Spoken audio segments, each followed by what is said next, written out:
Good evening and welcome again to the Skeet of St. Urban of Alaska in Fort Lauderdale, Florida.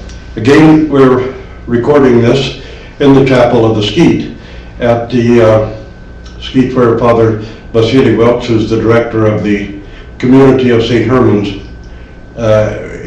resides. I wanted to continue again with our discussion of science and orthodoxy, and I've received quite a few comments and questions from people already.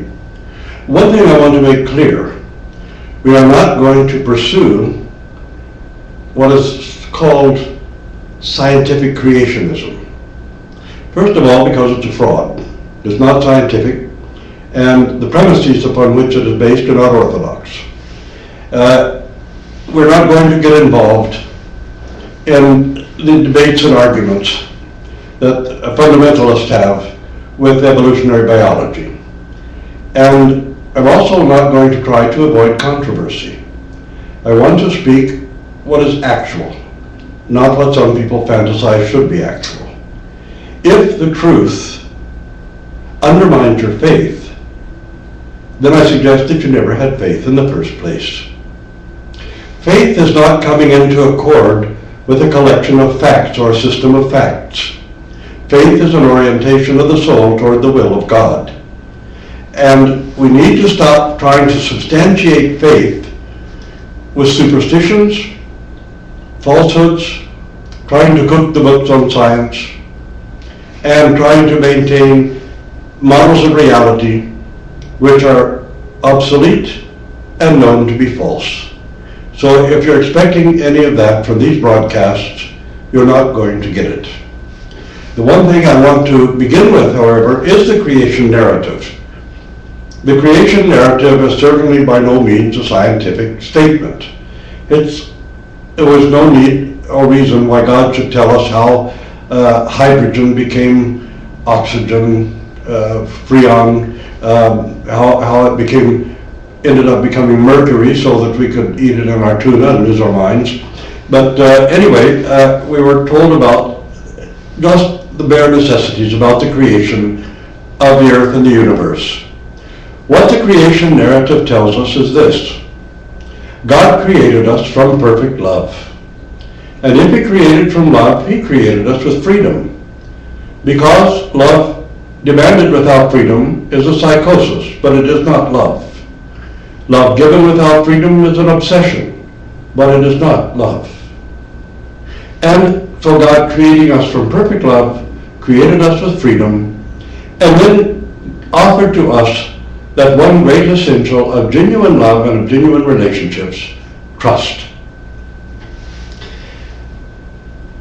God placed something in the garden that would perhaps give us the possibility of making a free choice, either to love and trust Him or to distrust Him and separate ourselves from Him. The two trees in the garden are, of course, metaphorical. You cannot eat an apple and know good from evil. You cannot find a tree growing in the middle of the garden and eat some kind of pomegranate or something and suddenly have everlasting life. What we are told by the tree of life that grew in the midst of the garden is this: man is not immortal by nature. Man is not a naturally mortal soul inhabiting a body that is purely mortal. Man is mortal, body and soul. We are immortal by grace, not by nature, because only God can be mortal by nature. There is no teaching of the Orthodox Church that would indicate in any way, shape, or form that man has an immortal soul which is naturally immortal. Only immortal by grace. Now, I'm going to speak about the trees in the garden in a moment. But let's look at the fall itself. When God said, "If you eat of the fruit, you shall surely die," it was not a threat of punishment. It was a simple statement of fact. If you choose to separate yourself from me, the only source of life, then you will surely die, because there is life in none other. I am the way, the truth, and the life. he would say in the incarnation. If you separate yourself from me, you will certainly lose your way. You will not know the truth, and you will separate yourself from life, and death will become your lot. So man fell into a state of spiritual amnesia. He forgot who he was. Satan tempts him by saying, disobey God. If you don't trust God, disobey him. He's just jealous and envious. If you eat the fruit, you'll become like God. Man forgot something.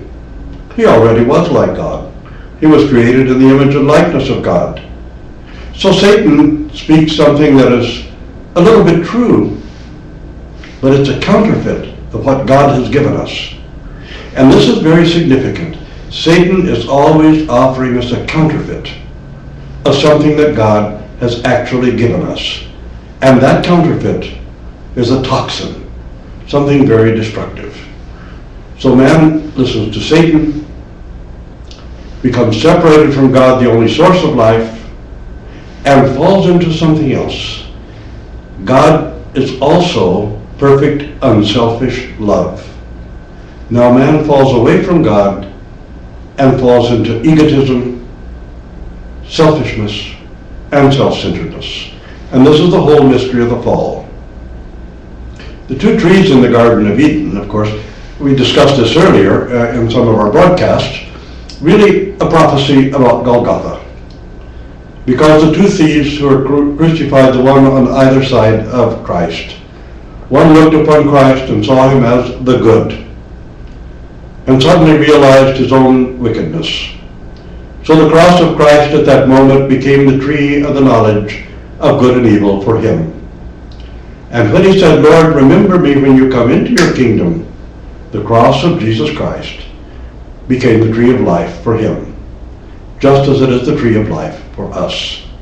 So you see, what we're looking at is not some kind of scientific story, but we're looking at a revelation from God of the meaning of man's relationship with God, how we came to the condition we're in, and the meaning of that condition, and what is the way back out of that condition.